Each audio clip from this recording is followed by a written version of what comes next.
decías que el uno era probabilístico y el CPM era determinístico, ¿no es cierto? Entonces, el algoritmo CPM decíamos que se desarrolla mediante intervalos determinísticos, que este era un algoritmo utilizado para un cálculo de tiempos y plazos en la planificación de los proyectos. Muy bien, frente a eso también ya habíamos visto lo que es la duración de las actividades que forman la ruta crítica, que iban determinando la duración del proyecto entero. Las diferencias con las otras rutas que no sean la crítica, que se denominan tiempos de holgura, ¿no es cierto? Lo que decíamos, que en los modelos anteriores llamábamos datos ficticios o caminos ficticios, aquí llamamos tiempos de holgura. Decíamos también que el método de la ruta crítica usa tiempos ciertos o estimados, consiste prácticamente en identificar todas las actividades que va a ir involucrando en el proyecto. Establecer relaciones entre las actividades, decidir cuál comience, qué actividad comience y cuál termina y qué actividades continúan. Construir una red conectando las diferentes actividades a sus relaciones de procedencia, que generalmente entre una actividad y otra actividad tienen que haber esas relaciones. Definir costos y tiempo estimado para cada actividad. Entonces, cómo va a durar el tiempo y cuánto va a costar.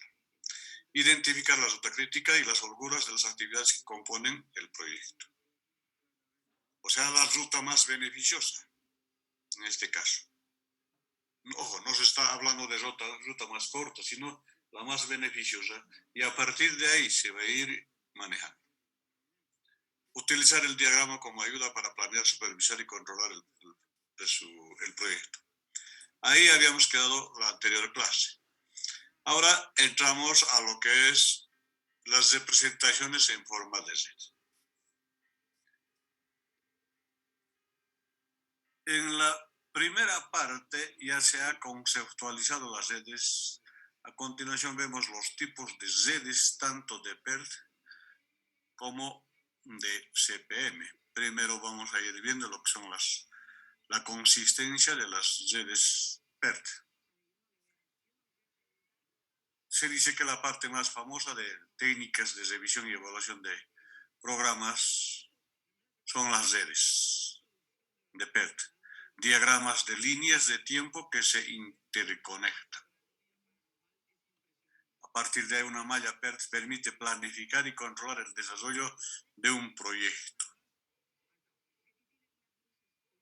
A diferencia de las redes de CPM, las redes PERT trabajan con tiempos probabilísticos, mientras que el CPM va a trabajar con tiempos determinísticos, que van a ir determinando cada tiempo, cada costo, mientras que los PERT va a ir optando por tiempos probabilísticos, y por eso hemos hablado de tres tiempos, ¿no es cierto? El optimista, el medio y el pesimista.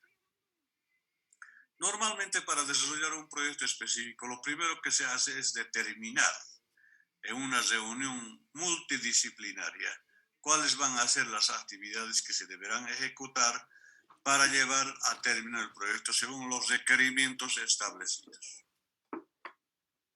Cuál va a ser la precedencia, cuál va a ser la delantera, cuáles van a continuar entre ellas y cuál será la duración esperada de cada una.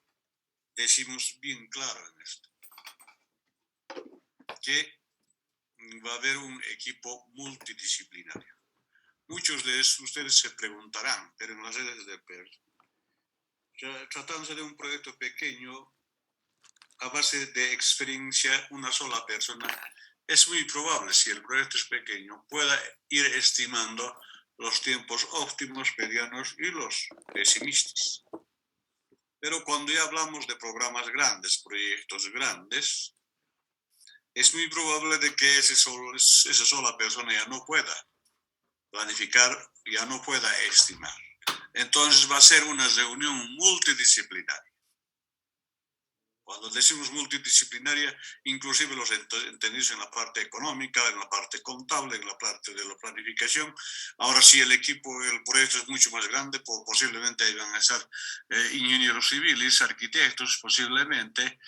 Ahora si hablamos del campo de la salud, van a estar médicos, enfermeras, en fin. O cuando hablamos de lo que es, en este caso, del campo productivo agropecuario, van a estar ingenieros agrónomos.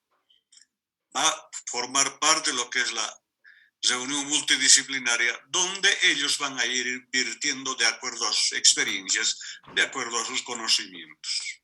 Para esta actividad, si entramos en una construcción, por ejemplo, un contador no creo que haga mucho, sino que de la parte económica va a estar el planificador o el encargado de presupuestos y el administrador, donde en este caso va a ir sugiriendo, va a ir fijando, va a ir armando lo que es esos tiempos, estimaciones de esos tiempos. Si es una construcción, un ingeniero civil dirá, bueno, esta actividad, a ver cuánto por cuánto es, de acuerdo a la experiencia, conocimientos, cálculos y demás cosas, dirá, en el mejor de los casos lo vamos a hacer esta actividad en 5 días, en un tiempo mediano de 7 días, y en el peor de los casos puede ser en 10 días. Entonces, así, va a ir proponiendo, va a ir definiendo, cuando decimos cuál va a ser la precedencia, la delantera, qué actividad va a estar adelante y qué otras actividades van a estar luego y qué actividades van a venir después. En el proceso de construcción, por ejemplo, no podemos hacerlo la pared primero antes de haber hecho el cimiento. Entonces, para eso, una actividad fijarán primero la excavación y la construcción del cimiento. Tampoco no podemos hacer lo que es la construcción del cimiento sin haber excavado, ¿no es cierto? Una vez habiendo elaborado lo que es la excavación, el cimiento, vendrá el sobrecimiento y después recién el muro. Pero en algunos casos, al mismo tiempo puede estar haciéndose otras actividades a la par de estas actividades centrales que se va a ejecutar. Cuando ya está hecho, por ejemplo, lo que es el muro, ya está techado, al mismo tiempo se puede estar revocando las paredes, empedrando el piso y a su vez también colocando los marcos para las puertas y las ventanas. Entonces, a esos tipos de actividades que al mismo tiempo se van a ir realizando, vamos a llamar las actividades de obra. Es una técnica de revisión y evaluación de proyectos que se utilizan para evaluar las tareas que están involucradas en un proyecto. ¿Con qué objetivo? Con el objetivo de buscar siempre lo que es la eficiencia. De forma sencilla, el diagrama PERT lo que analiza es el tiempo de ejecución como variable más relevante de cada fase de un proyecto. Así, una vez se representan los diferentes caminos que puede calcularse el tiempo mínimo necesario para su realización, eligiendo de entre ellos el más adecuado, va a ser muy utilizada. Y esta técnica es muy utilizada dentro de lo que es la parte de la ingeniería, la parte de la planificación económica, entre otras áreas, no siendo también importante en otras ramas.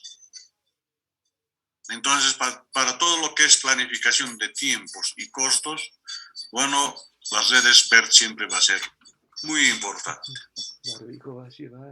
Inclusive dentro de lo que es el transporte para investigación de operaciones en el comercio exterior, bueno, las redes PERT va a ser para buscar las rutas críticas, en base a eso para ir calculando lo que es nuestros tiempos y nuestros costos.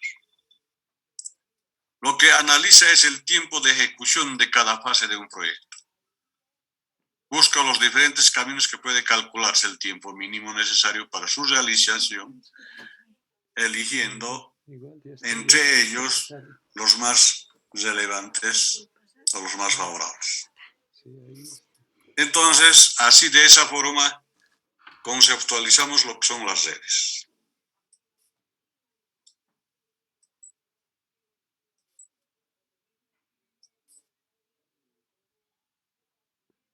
¿Y cómo se va construyendo, si vale el término, lo que son las redes? ¿Cómo se va elaborando? Tienen que ir cumpliendo ciertos principios. Tienen que ser el principio de unicidad, que quiere decir es el estado desde el inicio hasta el final. Estado inicial y final. Principio de designación sucesiva. En forma sucesiva siempre se tiene que ir avanzando. No podemos saltarnos de la actividad entre 2 y 4, que nada tiene que ver 8 al 8 saltarnos. O directamente lo que hace rato les decía, antes de hacer el muro no podemos hacerlo el techo. ¿No es cierto? O por lo menos tiene que haber lo que es la parte de lo que son las columnas. Entonces, y otro principio de designación unívoca. Dos aristas nunca pueden tener los mismos nodos en el origen y al final. Eso vamos a ir viendo en lo que es la gráfica. ¿Cuál es la forma de elaborar las redes? Es la siguiente. Se tiene que ir cumpliendo dos reglas. Una regla. Cada actividad se debe representar sí y solo sí por un ramal o arco. La 1 es una actividad, la 2 es otra actividad, y se va a ir uniendo siempre, que esto hemos llamado arcos o ramas, ¿no es cierto? La línea que va uniendo. Entonces, dentro de lo que es la red PER, siempre se va a ir presentado en ese sentido. Y todas las redes, dentro de lo que es ese tema de la optimización de redes, siempre hemos hablado de que va a ir uniéndose siempre entre un nodo y otro nodo a través de un arco o una rama. Regla 2. Cada actividad debe estar identificada por dos nodos distintos. Reitero, entonces, cada actividad debe estar identificada por dos nodos distintos. En el caso de existir actividades concurrentes que inician al mismo tiempo o que al inicio de una actividad dependa de la finalización de dos o más actividades distintas. Se debe recurrir a actividades ficticias representadas por arcos punteados que no consumen ni tiempo ni recursos para satisfacer esta regla. En los anteriores datos decíamos, ¿no es cierto?, en el problema de transporte, datos ficticios que funcionaban con un valor cero. En este caso, de igual forma. Cuando hablamos de arcos ficticios o actividades ficticias, como en este caso, van a ser representados por un arco o línea así punteadas que no consumen ni tiempo ni recursos, o sea, su valor va a ser cero. Entonces, a partir de ahí, podemos decir de que cuando hablamos en este caso de la regla 2, cada actividad debe estar identificada por dos nodos distintos. 1, 2 y 3. Puede ser el primer nodo, el del contratar el transporte, luego el carguillo, luego, en este caso, al mismo tiempo puede estar haciéndose lo que es el trámite de los papeleos en la aduana y demás cosas.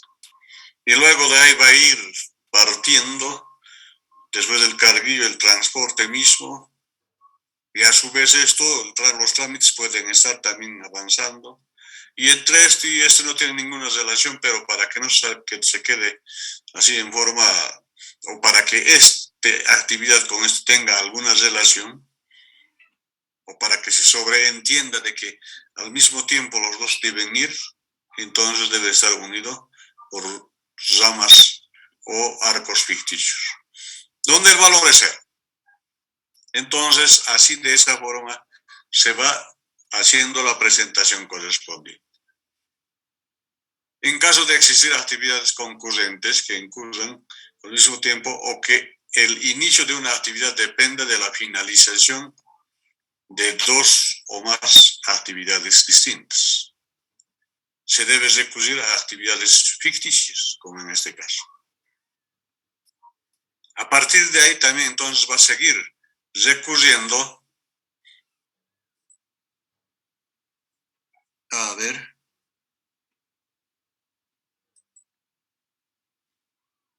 por decir, de aquí va a seguir yendo así, aquí igual, puede haber también otro acá, donde al final nos dice de que varios pueden ir uniéndose y terminar en el mismo nodo o en el mismo o en la misma actividad. Entonces, así de esa forma se va a ir haciendo la presentación correspondiente, en este caso de las redes PERT. Que al final siempre, cuando empieza de uno, van distribuyéndose las diferentes tareas, ¿no es cierto? Entonces, a partir de ahí, también al final, al cesar, todas las tareas van a ir acabando. En una construcción, por ejemplo, al mismo tiempo varias actividades se va a estar haciendo, cosa que al final acabaremos seguro con la actividad del colocado de las puertas, vidrios y demás cosas donde todos estos ya están concluidas estas actividades y cerramos, en este caso, lo que es en las obras públicas se llama, tal vez en la facultad también han visto, esa actividad ya se ha llevado adelante, la entrega provisional de la obra, para posteriormente llevar adelante lo que es la entrega definitiva. Entonces, esa va a ser la última actividad. Entonces, así de esa forma se va realizando, se va elaborando, se va construyendo lo que son las redes de PERT. Ahí viene lo que es las otras redes, redes CPM, o las redes de la ruta crítica. Y a partir de ahí, entonces, podemos ir mencionando, cuando hablamos de lo que son las redes CPM, la guía de fundamentos de gestión de proyectos define a la ruta crítica como la secuencia de actividades programadas que determina la duración del proyecto. Entonces, la red de CPM o la ruta crítica se define como la secuencia de actividades programadas que determina la duración del proyecto. Es la secuencia más larga de tareas en un plan del proyecto que debe completarse a tiempo para que el proyecto cumpla con su fecha límite. Si hay un retraso en cualquier tarea de la ruta crítica, entonces todo el proyecto se retrasará. Aunque muchos proyectos tienen solo una ruta crítica. Algunos proyectos pueden tener múltiples rutas críticas. Sí, evidentemente puede haber. Al mismo tiempo por un lado y por otro lado, entonces en este caso se escogerá la más opcional. Cuando en este caso coincidan casualmente en los costos y en los tiempos de la elaboración entre una actividad y otra actividad. El método de la ruta crítica es una técnica que paso a paso de gestión de proyectos utilizada para identificar actividades en lo que es la ruta crítica. Es un enfoque de programación que divide el proyecto en varias tareas de trabajo. Las muestras en un diagrama de flujo y luego que se va a ir calculando la duración del proyecto en función de las duraciones estimadas para cada tarea. Identifica las tareas que son críticas según el tiempo. Entonces, reiteramos, es un enfoque de programación que divide el proyecto en varias tareas de trabajo. Las muestras en un diagrama de flujo y luego van a ir calculando la duración del proyecto en una función de las duraciones estimadas para cada tarea. Reiteramos, entonces va a ir identificando las tareas que son críticas según el tiempo para completar el proyecto. Existen dos redes dentro del método de lo que es la ruta crítica. Diagramas de flechas y redes de procedencia, al igual que el anterior, pero ya que en este caso va a ir diferenciándose ya en lo que es el cálculo mismo. Entonces, a continuación revisamos algunas representaciones, en este caso, de lo que es los diagramas de flechas o las procedencias en que se va a ir presentando. Entonces, a partir de ahí, del diagrama de flechas consiste en ¿qué? En elaborar una red o diagrama en lo que se muestra todas las actividades pertenecientes a la elaboración de un proyecto. Muestra una secuencia lógica en la que se debe realizar dicho proyecto y se especifica la interdependencia entre lo que es la actividad, una actividad y otra actividad. Las actividades se representan mediante flechas. A ver. Las actividades entonces decimos que se van a ir presentando mediante flechas. De una actividad a otra actividad, entonces en este caso siempre se va a ir definiendo. Entonces, a partir de ahí, estamos hablando de que decíamos que a continuación revisamos algunas actividades en los nodos, actividad en los nodos, para determinadas situaciones que se presentan en las actividades de los proyectos. A, en este caso, ¿cómo podemos decir? A ocurre antes de B y B ocurre antes de C. Por tanto, B precede a C y A precede a B. Así, de esa forma vamos a ir. Algunos autores también dicen el A antecede a B y el B antecede a C. En esta forma, la más, cuando en este caso tendría que ser en línea recta, entonces vamos hablando de esa forma. A partir de ahí también podemos, dentro de lo que es las redes de precedencia, siempre hablar que las actividades se representan en los nodos y las flechas sirven únicamente para conectar actividades. Las actividades va a ser esto. Y los pasos que debe seguir, entonces va a estar representado o conectados por las flechas que serían los arcos o los ramos. Entonces, así, de esa forma se va presentando. Así como especificar el tipo de relación entre una y otra. En este podemos establecer relaciones especiales entre todos los que son las actividades, como en este caso. El C depende de A y de B. Entonces, ¿qué significa? Que el C, esa actividad, no puede todavía ejecutarse si es que más antes el A y el B no se ejecutan.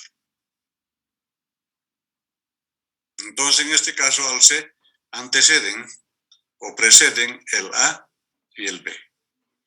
Por eso se dice que el C depende del A y del B. En este caso, aquí decíamos, ¿no es cierto?, de que el C no podrá ejecutarse mientras el A y el B no sean ejecutados. En este otro caso, diferente la cosa. El A precede a B y C. ¿Qué quiere decir? Que las actividades de B y C no se podrán ejecutar mientras el A no se ejecute. Entonces, estos dos dependían de uno, mientras que este uno dependía de dos. ¿No es cierto? Hasta que al final se llega a este tipo de red, donde va a ser el inicio y el final. Entonces, en este caso podemos entenderlo como del inicio entramos a lo que es la primera actividad A. Del A se va a ir, al mismo tiempo se puede ir ejecutando el B y el C. Y cuando hablamos del C, se va a estar ejecutando lo que es el F, pero cuando hablamos del B, una vez pasando o a las siguientes actividades al mismo tiempo se puede ejecutar el D y el E. Y para hacer pasar al H, necesariamente tienen que estar ejecutados el E y el F. Y para pasar a la actividad G, tiene que estar ejecutado el D. Y finalmente, para llegar al final, todos estos ya estaban ejecutados, entonces lo único que faltaría es que necesariamente tiene que ejecutarse la actividad G y la actividad H. Entonces, así, de esa forma, se va presentando lo que son, en este caso, los redes que van a ir formando dentro de lo que es, en este caso, las redes CPM. Entonces, así de esa forma se van a ir presentando que esta parte estamos haciendo ya en forma teórica lo que es la presentación de las redes, que posteriormente en un ejercicio vamos a ir demostrando cómo se resuelve cada uno. Posteriormente entramos a lo que es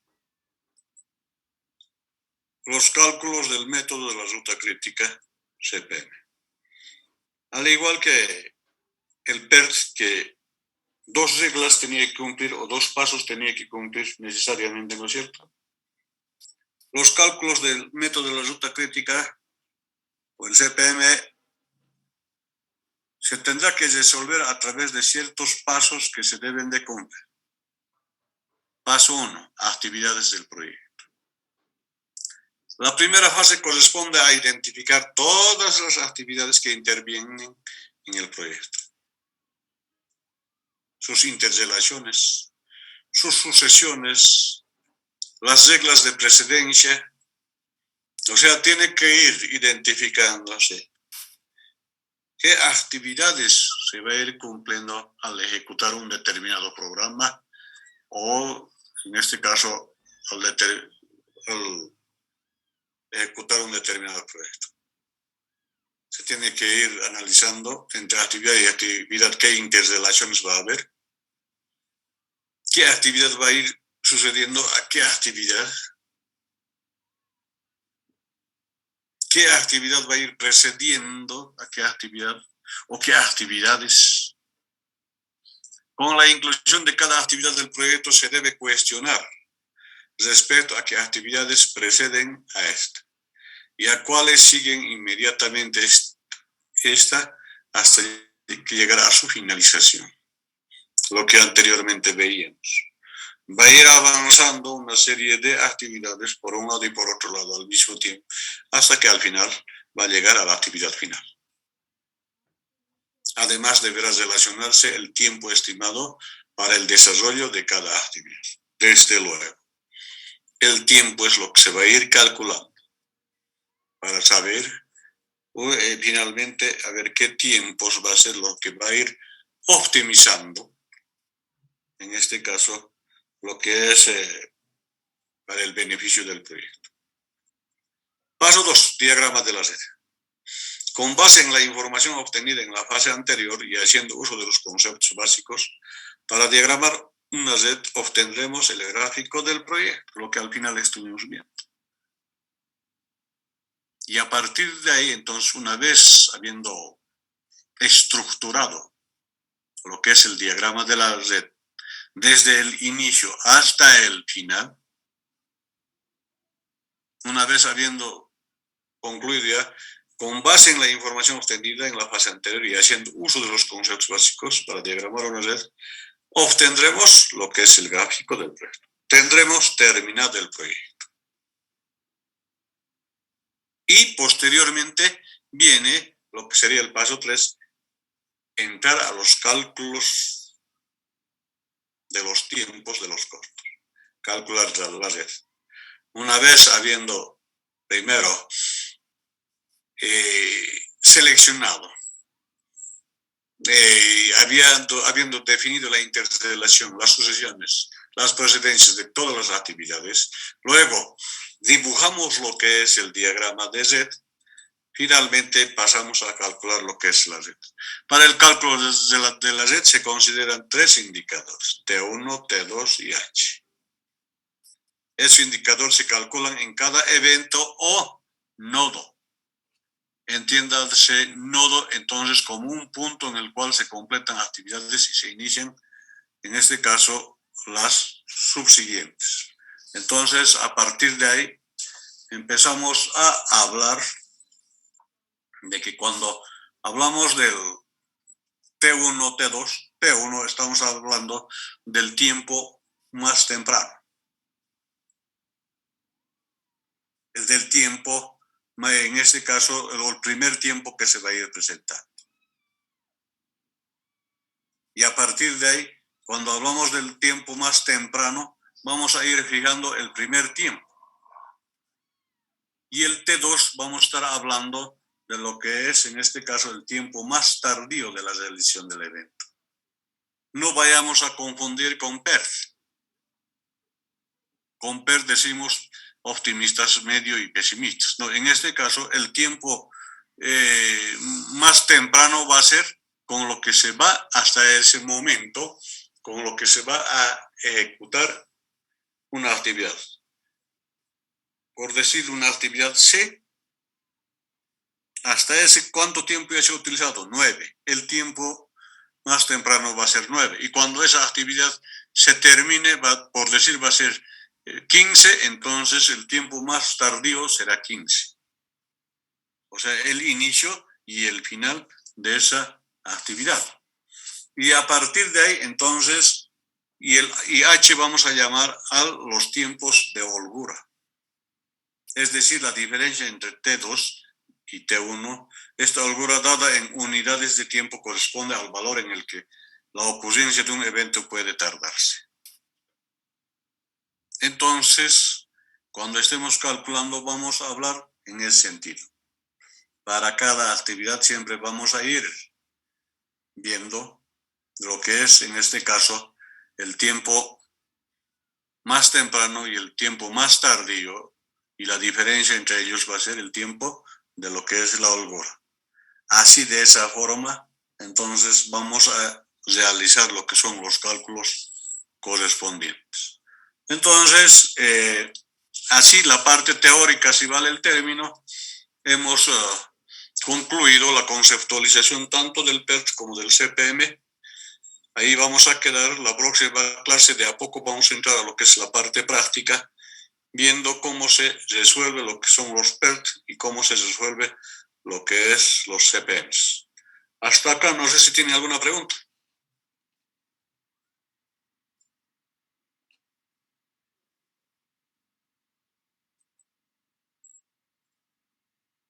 Recording stopped. En vista de que no hay ninguna pregunta, entonces vamos a quedar ahí. Y la próxima clase, entonces, nos vemos ya con ganas para hacer cálculos, para aprender de nuevo, y en este caso la parte práctica de lo que es las técnicas de revisión y evaluación de programas y la ruta crítica. Muy bien, ahí vamos a quedar.